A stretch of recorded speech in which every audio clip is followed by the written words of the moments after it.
If you're blue and you don't know where to go to, why don't you go where fashion sits?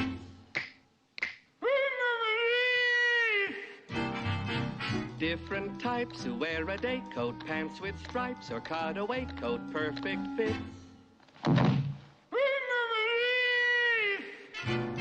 Dressed up like $1 million trooper, trying mighty hard to look like Gary Cooper. Come, let's mix where Rockefellers walk with sticks or umbrellas in their midst.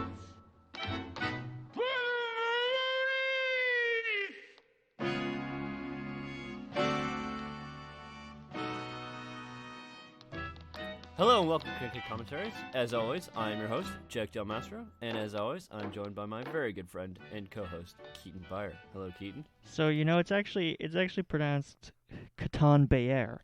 Oh yeah? Yeah, that's Bayer. Bayer, exactly. Right. Yeah. So was your grandfather not the great? I don't know.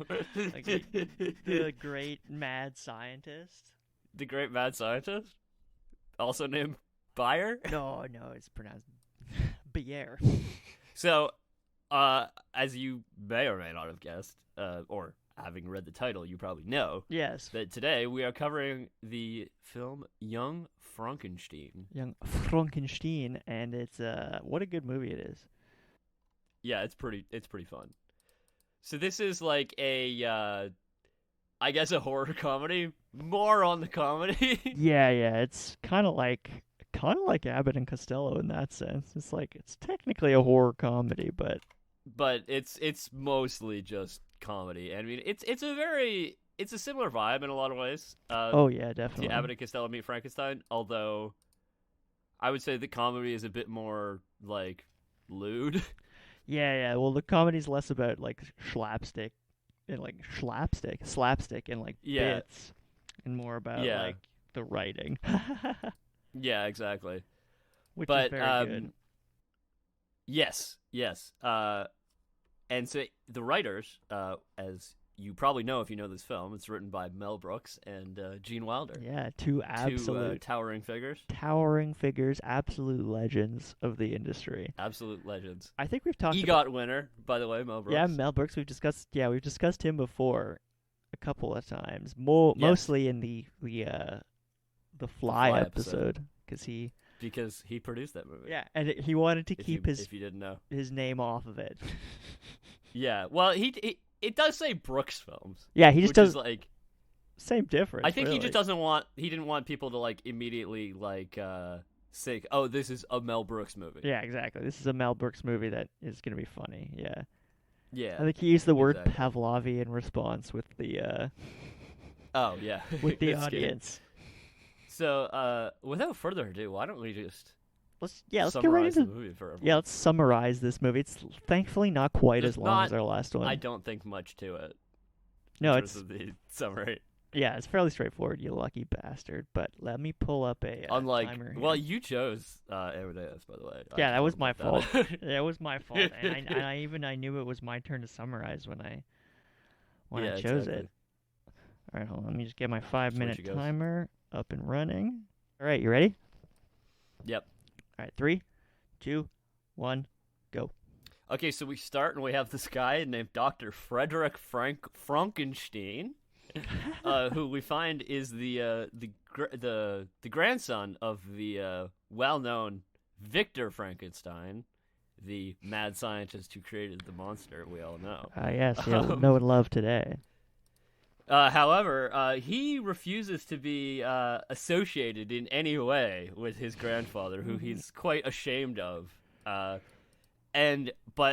basically, at the beginning of the film, we find out that a relative of his in Transylvania has died, and his will is now, and that Frederick or Froderick has Frederick inherited his castle in Transylvania.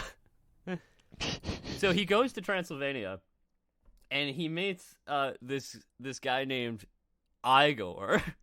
not Igor. Wow, I think doesn't he introduce himself as Igor? And then as soon as he's Mel Brooks or Gene Wilder, I'm Frankenstein. He's like, well, I'm Igor. Yeah, exactly.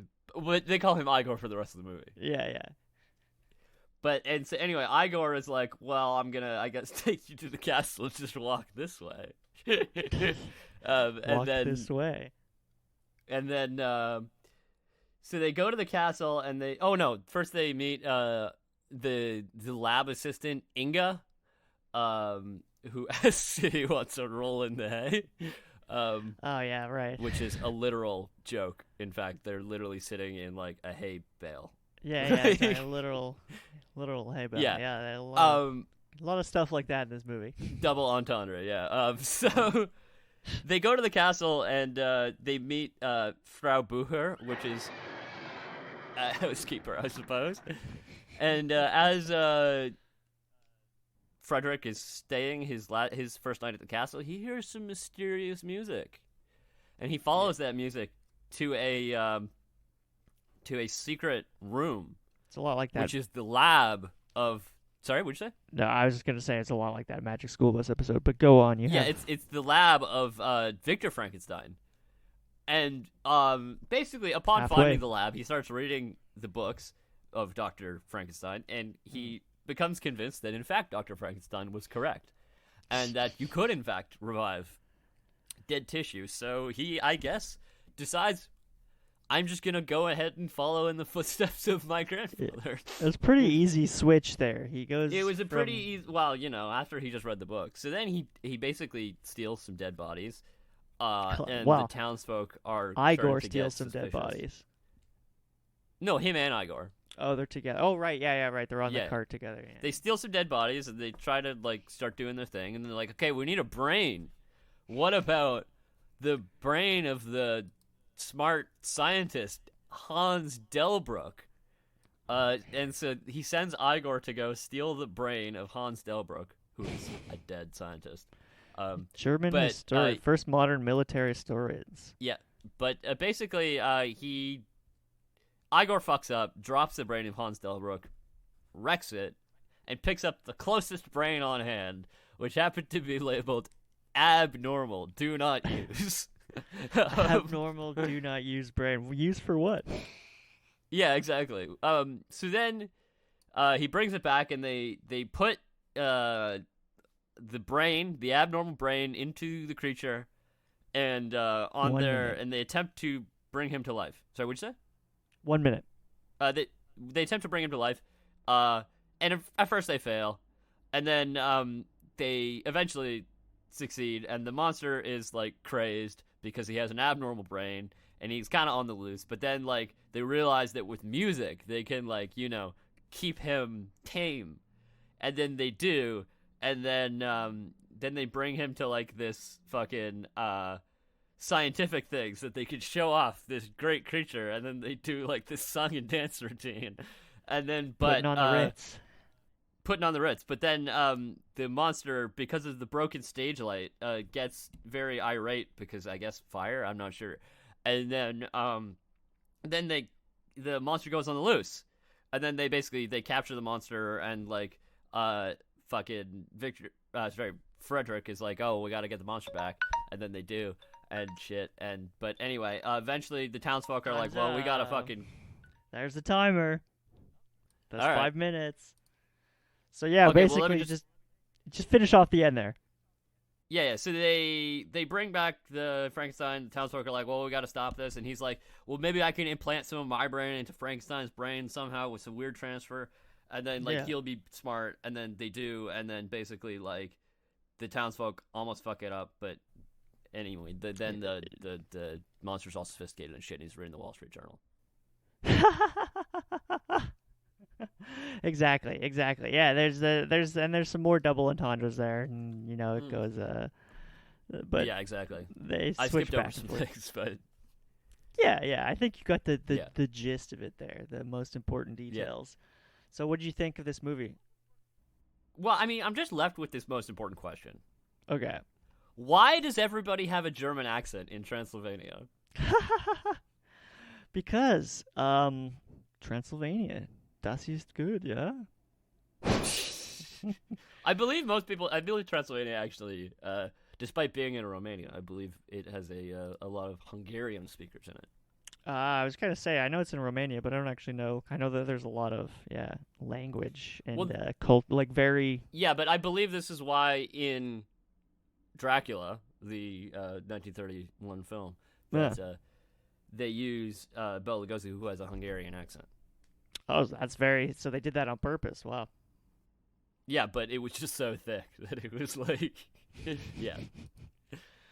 Yeah. But anyway... so yeah, this is a really funny film. I don't know if it's like Mel Brooks' funniest film, but it's pretty good. Yeah, I think he described it as like his favorite film, although it's not his funniest film. Yeah, exactly. Which is how he described it. I mean, I'm pretty partial to History of the World, Part 1. I haven't seen that movie in so long. You haven't? No. I'm a producer's fan, but that's. That's also amazing. But like, yeah. Mel Brooks has such a spectacular catalog, which we'll talk about a little bit. Not his catalog definitely. or anything, but we'll talk about him a little bit. But like, he also has like a very like particular style of comedy. Oh yeah, it's very much. It's a very not dated, but like it's of his time. It's of its time, like the 60s and 70s. Yeah, exactly. It doesn't really. I don't know that it would work now.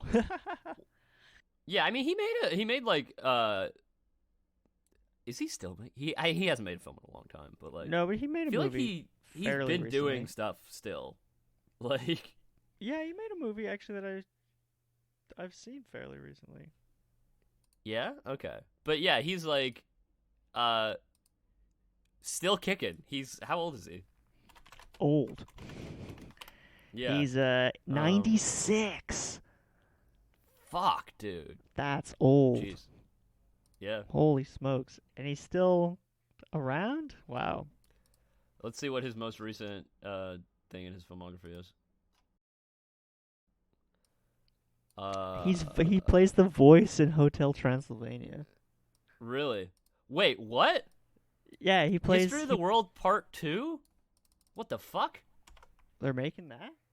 Oh, it's a TV series. Okay. That makes sense. I'm trying to find his filmography here. And when is that coming out? Because it's 2022. Oh. That's what it says. Weird. That's fucked. Because I feel like kind of the point of History of the World Part 1 was that there was never going to be a Part 2. There's never going to be a Part 2. But I guess it's almost funnier that he does after, like, so many years. And it says here he's listed as writer, creator, and executive producer. Yeah, we'll just go to the Wikipedia page for History of the World Part 1. It's so funny because it's like directed by Mel Brooks, written by Mel Brooks, produced by Mel Brooks, starring Mel Brooks. Yeah. It's like Mel Brooks is like as evidenced by his like EGOT. He is like a very multi-talented guy. Yeah, exactly. And he didn't get his EGOT till the producer's musical in the 2000s, I think. Yes, because you need to do all of them. You got to get your Tony. You got to get your tone. I feel like that sometimes is the hardest one. I think the Grammy can be hard too. The Grammy can be hard. Depends what you start on doing. You know what I mean? Yeah, exactly. I think if you start as an actor, then the Grammys can be difficult. But if you're like a producer or something, then probably the Tony. But like, I don't know how much we're gonna touch on like Mel Brooks' biography, but like it's like he's done a lot of shit. Yeah. We're gonna like yada blaze through it. Yeah, exactly. Blaze through it at quite a clip in a moment. But yeah, we'll get to that in a second. This movie's really good. It's a bit of a trip though. It's kind of hard to follow sometimes. Yeah, like, it not is, in the sense but I mean, like, you gotta realize, like, the plot isn't the, like, point. Kind of the point. Like, one thing the one sort of thing I think that they should have done that they didn't do is, like, I think they should have spent more time on, like, on Frederick Frankenstein not wanting to be, like, his grandfather. What I was gonna say, it's like, because the whole Because I think that's a really funny joke, and when we talk about the pre-production and everything, like, I think Mel Brooks thought that was one of the funniest parts as well. Exactly. Like, that whole concept is hilarious, and they actually don't do much with it. They don't do much with it. Yeah, I mean, in the first scenes, like, before they go to Transylvania, that's all that, right? Basically, yeah. I just feel like it almost too quickly just turns into the regular Frankenstein story, almost. Just like a silly version of the regular Frankenstein story. A little too quickly. Exactly.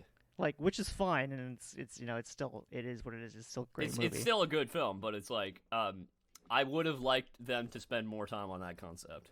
Exactly, me too. Because it just kind of switches over to just a spoofy version of the regular story, which is again fine, but which is fine, but it's like, we were hoping for more of that first bit, more Frankenstein. Exactly, less Frankenstein, more Frankenstein. Exactly. Yeah, I guess I could get into the basic facts. Yeah, let's get into the basic facts. Because we've mentioned Mel Brooks, so obviously everyone knows he's involved. I think his name is it's not bigger than the title of the movie, but it's on there. Where's Gene Wilder's name? How big is it? Not as big. It says a Mel Brooks film, Young Frankenstein. Gene Wilder's the first name on the billing. Okay, yeah, right. Because actually, Mel Brooks this is one of he plays a very small role in this movie. He's barely in it. Well, yeah, he's basically not in it. Yeah, which is unique for a Mel Brooks film because most of the time he's in the movie. Yeah, at least some capacity. Yeah, exactly. Which makes me wonder: is he going to be in History of the World Part 2 at age 96? At age 96, is he going to play the 2,000-year-old man? Well, I mean, he could. He could absolutely get away with it. He looks 2,000 years old now, I'm sure. Because the routine that he used to do, right? The 2,000-year-old. Yeah, yeah, exactly. That was one of him and Carl Reiner. Yeah. Their early routine, who we've talked about many times. Carl Reiner, father of Rob Reiner, who we've talked about also on this podcast. Yeah. Carl Reiner. I mean, he's notable in his own right, obviously. No, notable father of Rob Reiner. But just to connect it back to this podcast. Yeah, exactly. Yeah. Rob Reiner, who we've talked about actually twice, I think. Yeah, because Sleepless... 3 times. Wait, did he... Because he was in Sleepless in Seattle. Yeah. He did Spinal Tap. Yeah. And he did Princess Bride. Yeah. Yeah, So he's been featured in 3 episodes. Quickly becoming a... Yeah, and so this is Mel Brooks' second appearance. Gene Wilder's first. Hopefully, I believe Gene Wilder's is the first. So we'll see. Maybe we'll do another movie with him. Yeah. So for those of us in the younger generation, you're probably most familiar with Gene Wilder from the Willy Wonka meme. Yeah, exactly. The Willy Wonka, not even the movie, the meme. Exactly. Yeah. But that's none of my business meme. Exactly. Yeah.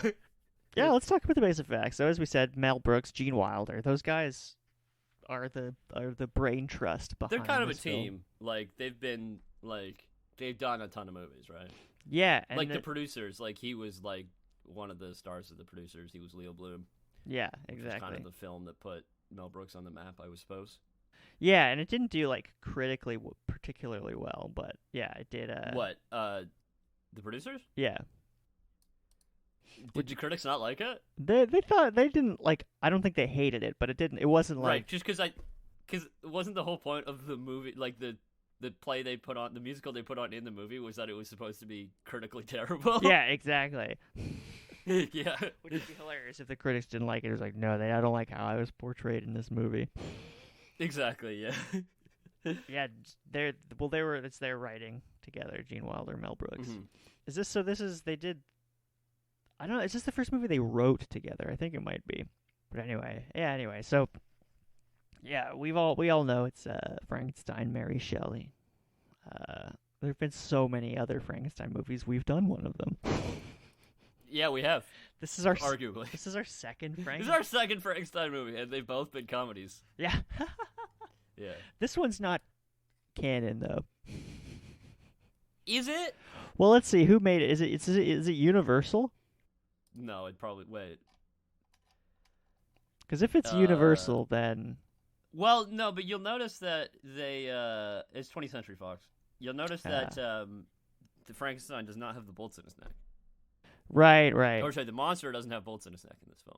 Frankenstein's monster. Yeah, he is. Yeah, he's made up because he has the zipper instead. Oh yeah, right, zipper. That's great.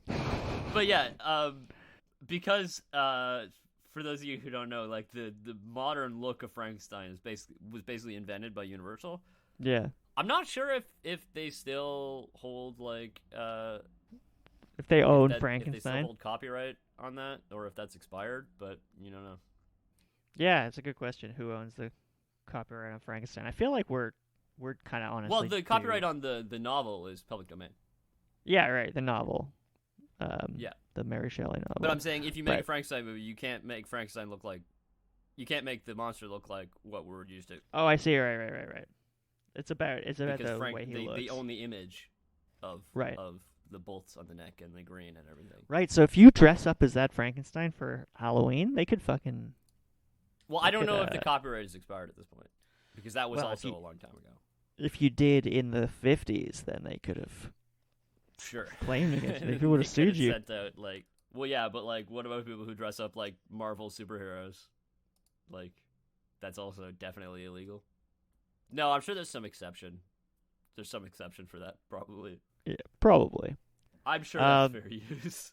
This film has a huge budget box office disparity. It's huge difference. My guess is the budget was basically nothing. Yeah, the budget was for this movie basically nothing for a because Hollywood it's basically movie. just Mel Brooks and friends. Exactly. So, like, I can't imagine that like the actors got paid that much. You know what I mean? That's hilarious. That's what this movie should be called: Mel Brooks and Friends. That's like every Mel Brooks movie, though.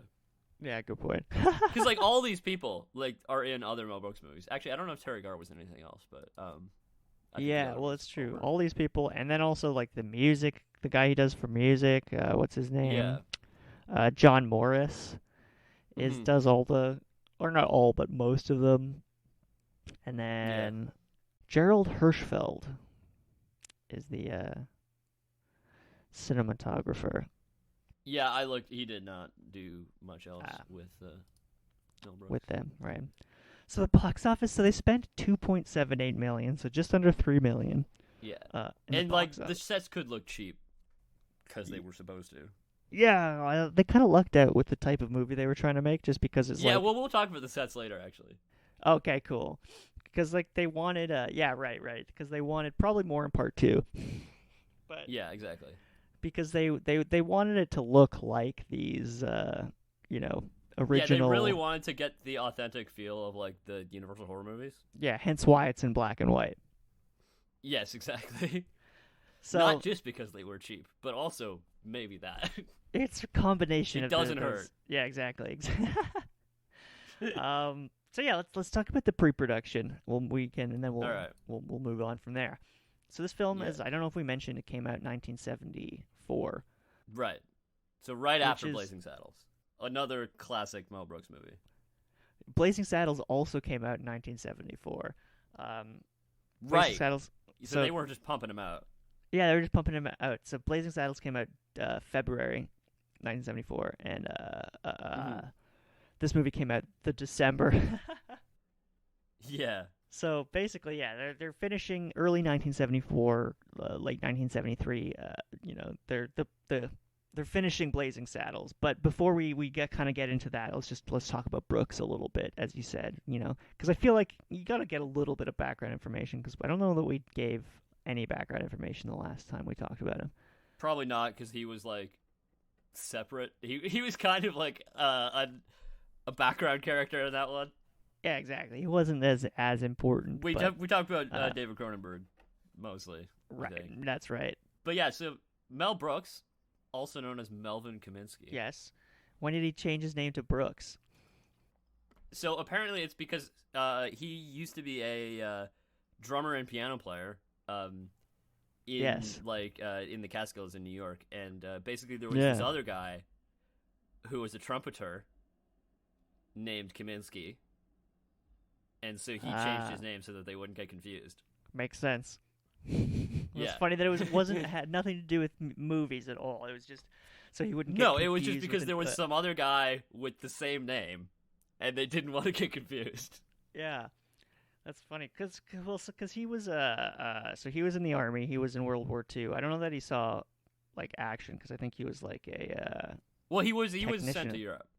Yeah, well, he was in Europe. He was in the war, but I think he was yeah. I just mean he was like a technician of some kind. So I don't know that he was like in. I don't know what like, the extent of his career was in the military, but yeah, I know that he apparently. Yeah, he received very high marks from the I guess military. Like he was apparently sent to do like special training and stuff. Right. They thought they could tell he was bright, so they wanted him to send him up. Right, not just into the normal flow. He does that, and he gets back from World War II. And I think there's a hilarious quote. His like mother got him a job as like a secretary doing something, and his immediate reaction was to take a train to the Catskills because he had no intention of doing this boring secretary job that his mom got him.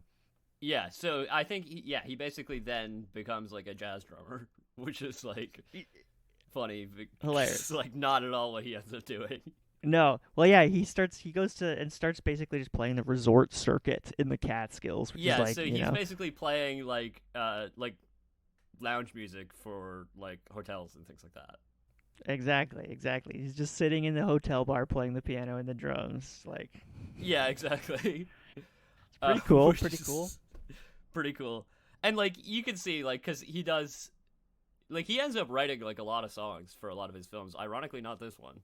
No, not this one, but yeah, he does write a lot of music. But all the other films have like a ton of music in them that like he clearly is like very musical. Yeah, exactly. He's clearly musically inclined to some capacity. And because of his drumming and his piano playing in the Catskills. But apparently, so one time the way he got into comedy from the way how he made the jump is because, this lounge performance is, I feel like music and comedy is all much more close together. It's all just entertainment, It's all just the under one especially blanket. The performance of it. Exactly, in like this kind of scenario, like a resort scenario. It kind of feels like the same as like a cruise. Like I feel like the comedians and the musicians on a cruise are in a very similar, boat. God. Good one. But anyway, Mel Brooks. Anyway, he gets into comedy because the normal comedian at one of the resorts, is too sick to perform. So Mel Brooks just stands in and does a set. I don't know if he had jokes planned or if he just improvised, but he absolutely loved it. So he started doing comedy. He just full time, just in the Catskills. Nice. And then yada. Yeah, so when does the producers happen? Well, so actually, he ends up writing for like some TV series and ends up doing like Get Smart, right? Yeah, well, that's how he meets Carl Reiner. Is he does this one like kind of variety TV show that has a bunch of famous people who would go on to be quite famous people writing for it. But two of them are Mel Brooks and Carl Reiner, and obviously they get along quite well. They become a comedy duo. And one of the first things they come up with is what you mentioned earlier, the 2,000-year-old man, was their first real big bit, which is, I think we might have actually played a clip of it at one point. Did we? Podcast. Well, we'll have to put in another one. Yeah, exactly. But anyway, the 2,000-year-old man, just like the idea is like he's just like this guy who's been around, like he has all these stories. It's hard to believe, sir, because in the history of man, nobody's ever lived more than 167 years, as the man from Peru would claim to be. But you claim to be 2,000. Yes, I'm not yet.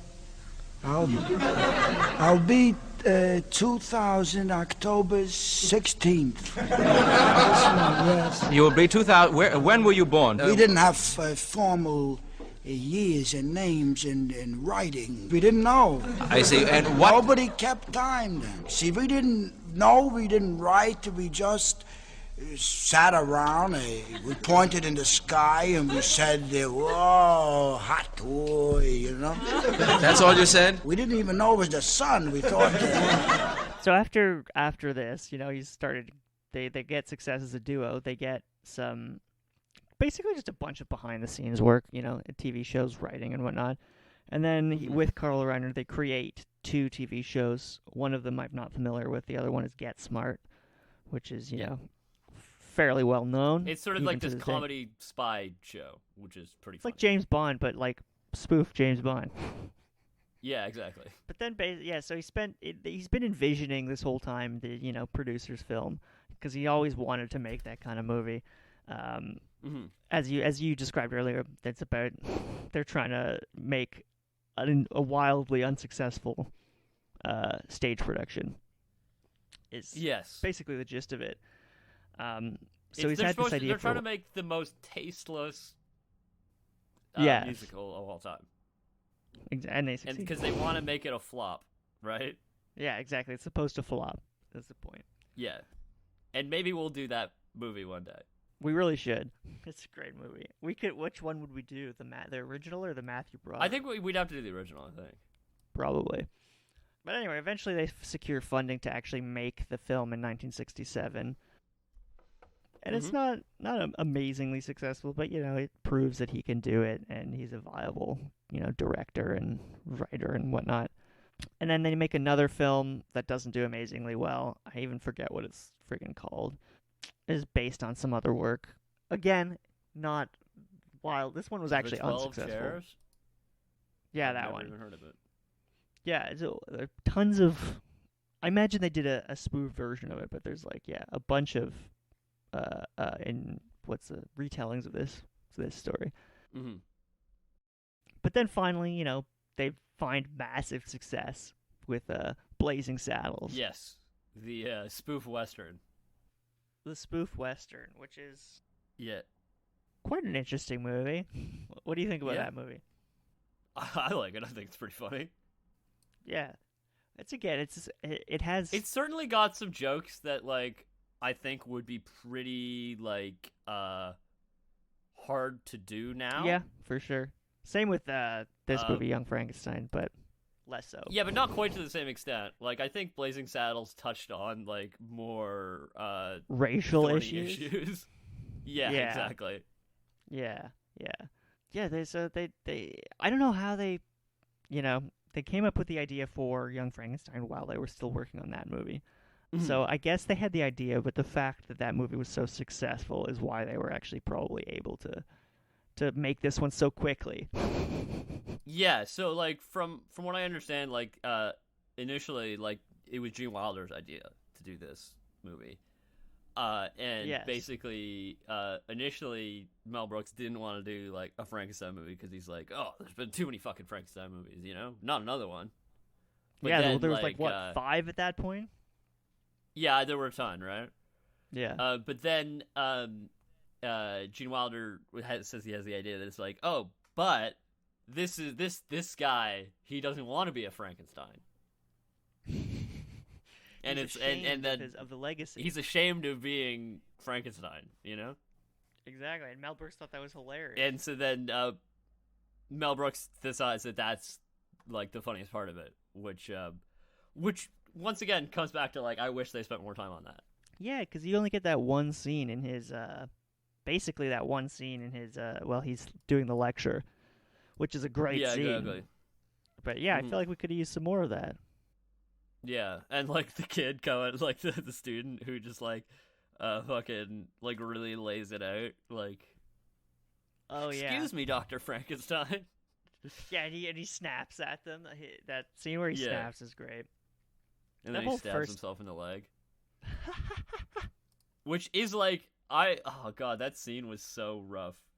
Cause I've seen this movie a million times. You know it's gonna happen. You know it's coming. And it's ugh. Oh, it looks so painful. It's there's a similar scene in the, what's it called? The Ricky Bobby movie where he stabs himself with a steak knife in the... Talladega Nights? Talladega Nights, yeah.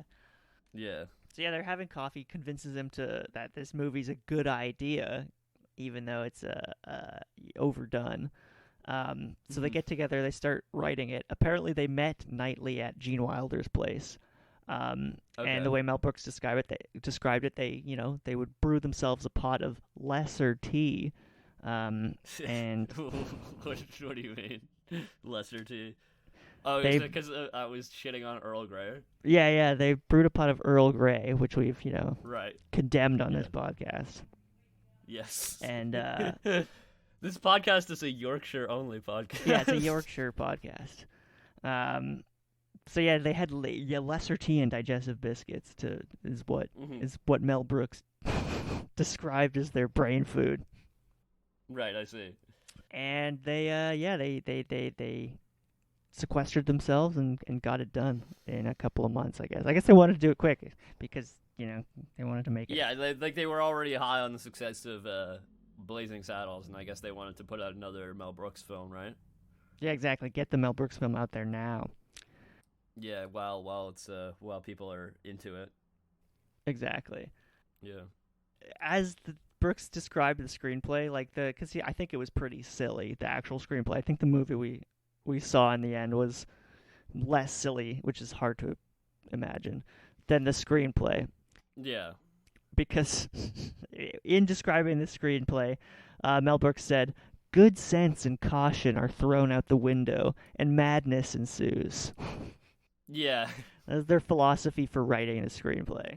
Yeah, I think you kind of have to try every idea in the script, because I feel like it's always easier to trim something down than to make exactly. it. Yeah, exactly. And in a movie like this, I feel like it's kind of hard to see what's gonna work and what's not gonna work, because for example, the whole scene about the Frankenstein's monster and Gene Wilder doing the song and dance routine, the putting on the Ritz bit. Yeah, so wasn't one of them really not into the idea? Mel Brooks thought it was a bad idea. He thought it was too ridiculous. Really? But Gene Wilder was like, no, we have to do it. Let's do it. And then as soon as he saw it, Mel Brooks was like, oh yeah, that's one of the funniest parts of the movie. Right, it is. It's hilarious. Yeah. Oh, we didn't mention the guy who plays the actor. Yeah, I forgot to do that. The actor, Peter Boyle. Peter Boyle, best known for his role on Everybody Loves Raymond. Yeah, exactly. I feel like for people of specifically our age, that's who we. But he's been in a ton of shit as well. Yeah, exactly. That's probably not what he's best known for, but yeah, as you say, people of our generation. He's like the I guess he's Raymond's dad in Everybody Loves Raymond. Yeah, he's Ray's dad. Yeah. Weird connection. But yeah, we also we kind of skipped over the rest of the cast as well earlier. So we did as well. Let's give them a little bit of their not just desserts, because that implies they have something bad. We have Marty Feldman, who is excellent in this movie. Yeah, Marty Feldman's an absolute legend. Marty Feldman is Igor. Yeah, I'm trying to remember what other movies he's been in, but because he's obviously that role was written for him, I think. Yeah, I mean, he's such a very particular guy. I mean, he was kind of vaguely connected to the Monty Python kind of scene, right? Yeah, I feel like he was in an occasional. Here we go. He wrote with John Cleese for the Frost Report, which was, if you remember, on our our Monty Python episode. That was kind of the Frost Report, was where all the people on Monty Python first kind of got together. Yeah, and we have Cloris Leachman, who is also she's been in a bunch of different Mel Brooks stuff as well. Yeah. She plays Frau Bucher in this film. She was in Butch Cassidy and the Sundance Kid. She was in The Twilight Zone. She was in Malcolm in the Middle. Oh, yeah. We also have Terry Garr, who's been in a ton of shit. Also, other Gene Wilder stuff? Yes. Kenneth Mars. Who is Kenneth Mars in this film again? Who is Kenneth Mars in this film? Oh, he was the inspector. Oh yeah, he's the German, the most German. The guy of with the German. aggressive German accent. Yeah. Oh yeah. So he was also in The Producers, and he was the Nazi guy. Yeah, he was the playwright Franz Liebkind. Franz Liebkind. So yeah, he's a collaborator. Yeah, and Madeline Kahn finally, who is also a Mel Brooks collaborator frequently. Who does she play in this movie? She plays. I guess I didn't mention her in the summary, but she's basically Frankenstein's fiance. Yeah, right. Who then falls in love with the monster? Yes. And so yeah, she was in also History of the World Part 1 and Blazing Saddles and High Anxiety, to name a couple other Mel Brooks movies. Okay, so she's a real collaborator. Exactly. Yeah. Cool. So yeah, basically they've got their script, they've got their actors. I think, as we said, the fact that it was written, some of the roles were written for people, specifically that one for Igor, and then they have all these people they've already collaborated with. So I don't think casting was really, a huge deal. I think they just got the people they wanted, and obviously Gene Wilder's already there, so yeah.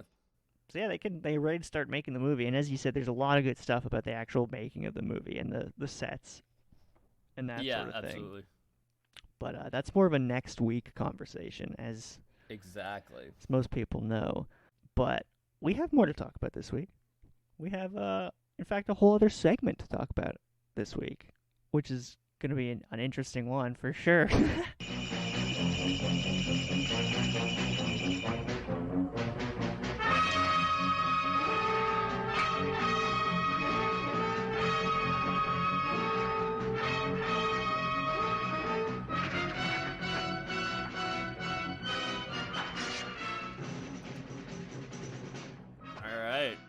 Welcome to 6 Degrees of Star Trek. You ready for this, Keaton? Oh, yeah. I am ready. I'm psyched. Do you think there's going to be a lot or a little? Do you think it's going to be connected tightly or loosely? Loosely. No, few connections. So? You don't think there are many connections? No. Am I right or am I wrong? Let me start with a direct connection. Oh, fuck. Okay. And that would be Terry Garr. Oh, yeah, so one of the main characters in the film, she was in TOS? She was in TOS, and actually her connection is very interesting in my opinion. Okay, what is it? Well, she was in a very particular episode of TOS called Assignment Earth. Assignment Earth. Assignment Earth was initially intended to be a backdoor pilot for another series that Gene Roddenberry would make. Yeah, right. That's but it never happened. So what was... So it involved, the time-traveling, Gary 7, and it was supposed to be its own, thing, right? Right. But for whatever reason, I mean, for many reasons, maybe this didn't get picked up, but Terry Garr was supposed to be, one of the main cast members on that show. Oh, wow. Yeah, so she's Roberta Lincoln in that. Right. Yeah, exactly. And I think this was, one of her, it's her first TV role. Major roles, right? Yeah. Exactly. And, because they didn't just hire her to do, an episode. Yeah, no, she was supposed to be a she went through character. the whole, process as if she was gonna be in, a new show, right? Yeah. Oh, that sucks. And then, they just never ended up making it because maybe it wasn't a great idea. But whatever. But that sucks. So, you got it. Yeah. But, I mean, I guess it worked out for her anyway because she, seemed to do fine. Yeah, that's a good point. Good point. Yeah. It being in this film as well. Exactly, yeah. But, okay, that's a direct connection. Okay. So, what do you think? Do you think there are more loose ones? Or stronger ones? I would have imagined it would continue to be loose, but now my faith is being tested. What's next? Shaken. Shaken, yeah. Let's have another direct connection. Oh, come on. All right. Kenneth Mars, who we mentioned just a moment ago. Just a moment ago. He was in Star Trek? Yes. Yes. What was he in? He was in a 1994 episode of Star Trek Deep Space Nine called Shadow Play. And so, basically, in Shadow Play, they go to this planet where there's, like, all these people that are, like, disappearing, and then basically they find out that the people are holograms, and that there's only one real guy there. And that guy, I do remember that. Kenneth Mars. I do remember that. Yeah. That's a good episode. It is, yeah. It's Kenneth Mars is the one guy. Yeah, I believe. I'd have to double check if that's actually him, but I think that's what right. It is. Okay. So, okay. What do you think? Well, now I feel like there's got to be a third one. Yeah, there's got to be a third one now. Do you think we got all three? Okay. So now, we do have another direct connection, but it's a very small role in this film. Okay, who is it? We have second villager uncredited. Played by Ian Abercrombie. Who's that? Some guy who's been in a ton of shit, but not any huge roles, really. Right, so he's just kind of an extra. Well, he's done, like, he I wouldn't say he's an extra. Like, I think he was in this film, basically. Right, he's got, like... But, like, he's basically, like, just a working, like, actor who's in, like, a ton of shit, right? Right. So what was his name again? In 1999... Hey, that's Mr. Pitt! What? That's Mr. Pitt from Seinfeld. Elaine's boss in that season where... Oh, shit! That's Mr. Pitt! You're right. Anyway, go on, sorry. Yeah, so basically, like, random, like, secondary roles. Yeah.